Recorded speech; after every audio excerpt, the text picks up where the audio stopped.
안녕하세요. 사랑하는 성도님, 생명의 주님이 우리와 함께 하십니다. 우리와 함께 하시는 주님을 찬양합니다. 기도합시다. 주님 감사합니다. 오늘도 저희에게 새로운 날을 주셔서 주님의 은혜 안에 소망하고 기대하며 복된 삶을 시작하게 하시니 감사합니다. 오늘도 주님의 말씀을 기대하고 또 사모합니다. 오늘도 주님의 말씀을 마음에 잘 담게 하여 주시고 또 깨달은 말씀대로 살아갈 용기와 지혜와 믿음을 더하여 주시옵소서. 예수님 이름으로 기도합니다. 아멘. 오늘 말씀은 마태복음 7장 13절에서 20절입니다. 좁은 문으로 들어가라. 멸망으로 인도하는 문은 크고 그 길이 넓어 그리로 들어가는 자가 많고 생명으로 인도하는 문은 좁고 길이 협착하여 찾는 자가 적음이라. 거짓 선지자들을 삼가라. 양의 옷을 입고 너희에게 나오나 속에는 노략질하는 일이라. 그들의 열매로 그들을 알지니 가시나무에서 포도를 또는 엉겅퀴에서 무화과를 따겠느냐. 이와 같이 좋은 나무마다 아름다운 열매를 맺고 못된 나무가 나쁜 열매를 맺나니 좋은 나무가 나쁜 열매를 맺을 수 없고 못된 나무가 아름다운 열매를 맺을 수 없느니라. 아름다운 열매를 맺지 아니하는 나무마다 찍혀 불에 던져지느니라. 이러므로 그들의 열매로 그들을 알리라. 아멘. 자, 오늘 말씀은 좀 짧죠. 아주 짧은 말씀이면서 이제 산상수훈의 거의 마지막에 와 있습니다. 그래서 이제 내일 말씀까지 보면 산상수훈의 마지막이 되죠. 자, 이제 산상수훈의 결론으로 내려가면서 예수님께서는 먼저 좁은 문에 관한 말씀을 주십니다. 좁은 문으로 들어가라. 멸망으로 인도하는 문은 크고 그 길이 넓어 그리로 들어가는 자가 많고 생명으로 인도하는 문은 좁고 길이 협착하여 찾는 자가 적음이라. 자, 여기서 예수님은 좁은 문, 또 반대 개념인 그렇다면 넓은 문의 개념도 있겠죠. 또 좁은 길, 넓은 길 이렇게 대조되는 개념을 말씀하십니다. 사실 성경 전체를 보면 또 특별히 구약 성경을 보면 거기에서는 서로 대조되는 두 길을 제시하며 그 두 길을 가운데 어느 길을 선택해야 할지를 결단을 촉구하십니다. 예를 들면 성경에서는 복의 길과 저주의 길이 있고요. 생명의 길과 죽음의 길이 있습니다. 모세는 이스라엘 백성들을 이끌고 이제 광야를 지나 모압 평원에 이르렀을 때 거기에서 이스라엘 백성들로 하여금 이 두 길 사이에서 선택하도록 선택을 촉구하죠. 시편도 우리에게 복의 길, 어떠한 길이 참된 복의 길인지 선택하도록 말씀을 합니다. 우리의 믿음의 삶은 결국 두 길 사이에 선택하는 거죠. 자, 성경에서 예수님은 자신을 특히 요한복음에서 나는 길이다. 나는 길이요 진리요 생명이다. 나는 길이다. 또 나는 양의 문이다. 이런 표현을 사용하셔요. 근데 결국 예수님은 문이시고 길이신데 어디로 가는 길입니까? 천국으로 가는 길이죠. 예수님을 통하지 않고서는 갈 수 없죠. 예수님은 문이시죠. 예수님을 통하지 않고서는 들어갈 수 없는 거죠. 그런데 그 문은 좁다는 겁니다. 그리고 그 길은 좁다는 것이죠. 따라서 우리가 믿음으로 사는 것은 바로 이처럼 어느 길을 선택할 것이냐와 관계되어 있고 그 선택의 길은 좁은 문, 좁은 길이라는 것을 알 수 있습니다. 여기서 길이 협착하여라고 하는 그 협착하다는 것은 고난을 의미하는 단어이기도 합니다. 그러니까 예수님을 따르는 것이 편한 게 아닌 겁니다. 신앙생활은 편한 것을 찾아가는 생활은 아닙니다. 신앙생활은 어디까지나 하나님의 부르심을 받아 예수 그리스도를 따르는 삶이에요. 그런데 예수님은 그 길이 좁다고 하신 거고요. 그 문이 좁다고 하신 겁니다. 그 길이 고난의 길일 수 있다는 것이죠. 그래서 우리는 믿음의 삶은 내가 편한 것을 따라가는 것이 아니라 말씀을 따라가고 진리를 따라가고 좁은 길을 선택하는 것이다. 사명의 삶을 사는 것이다. 라는 것을 우리는 잊으면 안 됩니다.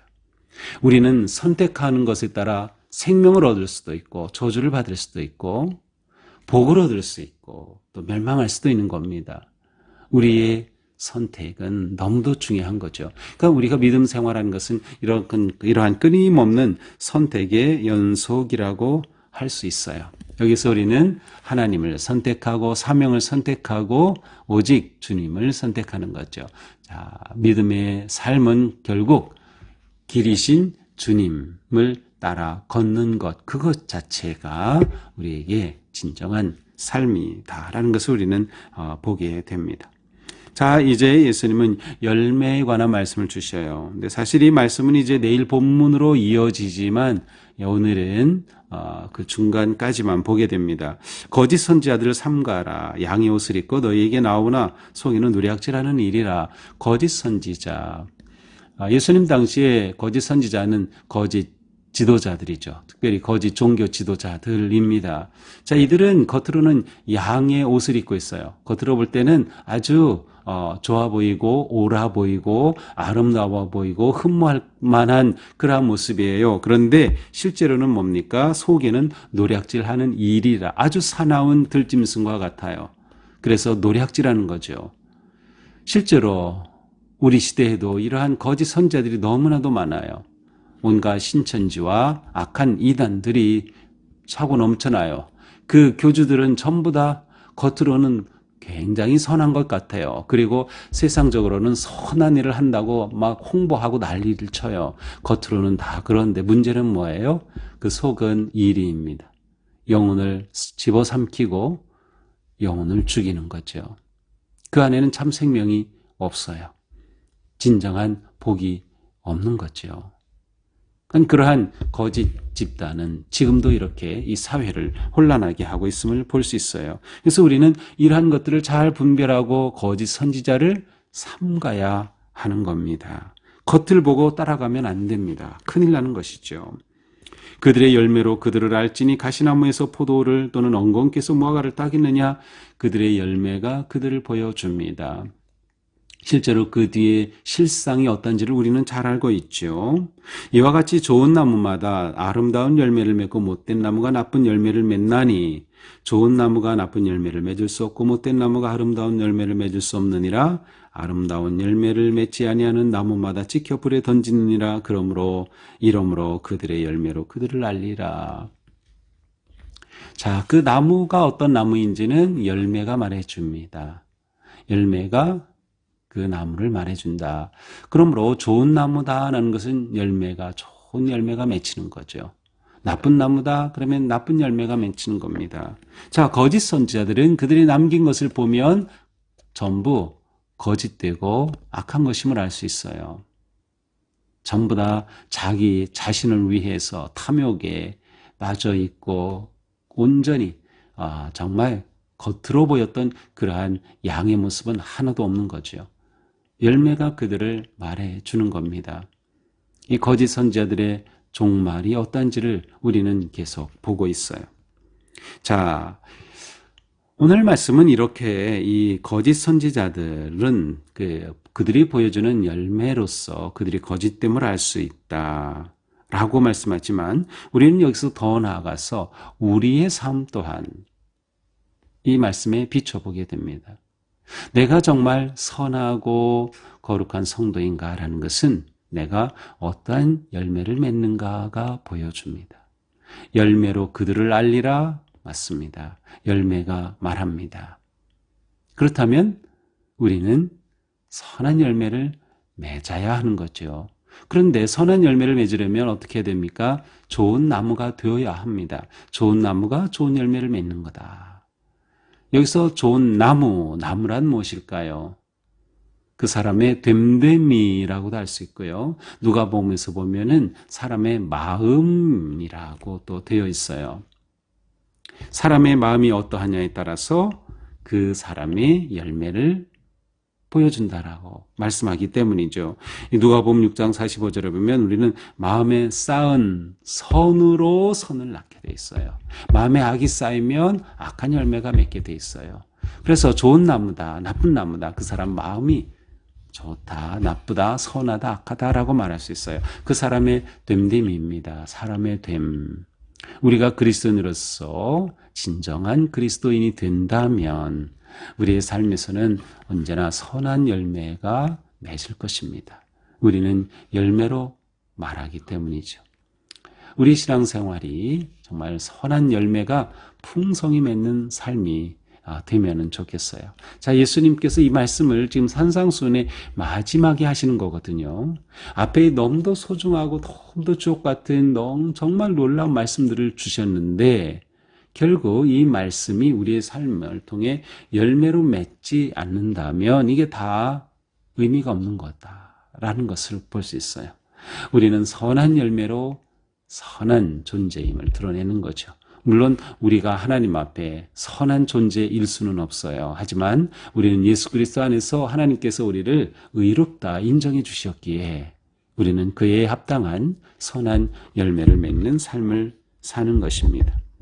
그러므로 우리는 하나님 보시기에 선한 삶, 선한 열매를 맺는 삶을 살아야겠다. 그러기 위해서는 바른 선택을 해야 하는 거죠. 선한 길을 선택하고 좁은 길을 선택하고 선한 문을 선택해야 하는 거예요. 그래서 우리가 그 길을 걸으며 그리스도를 닮아갈 때 우리 안에 선하고 아름다운 열매가 가득하게 될 것입니다. 우리의 삶이 열매로 말하는 삶, 선한 열매로 우리가 선한 하나님의 자녀임을 드러낼 수 있는 그러한 거룩한 하루가 되기를 축복합니다. 기도하겠습니다. 주님 감사합니다. 오늘 말씀을 통해서 우리가 살아가는 하루하루 삶 속에서 바른 선택을 해야 함을 깨달았습니다. 우리 앞에는 언제나 편한 길이 있는가 하면 바르고 의롭고 선한 길이 놓여 있는데 저희는 너무나도 편한 길을 쉽게 선택합니다. 주님, 저희를 붙잡아 주셔서 언제나 좁은 길, 좁은 문으로 들어갈 수 있도록 우리는 사명이 있는 존재임을 기억하게 하여 주시옵소서. 또한 우리가 주님의 말씀과 그 사랑이 우리에게 쌓여서 우리는 선한 열매를 맺고 거룩한 열매를 맺는 선한 주님의 자녀들이 되게 하여 주시옵소서. 오늘 하루 사는 동안 우리가 맺게 될 삶의 열매가 선하기를 원합니다. 저의 마음을 새롭게 하여 주시고 저의 생각을 변화시켜 주시고 저의 존재가 오직 믿음의 길을 걷는 진정한 주님의 자녀가 되게 하여 주옵소서. 예수님 이름으로 기도합니다. 아멘. 네, 오늘도 주님의 은혜와 사랑 안에서 우리의 삶이 선하고 아름답기를 축복합니다. 사랑합니다.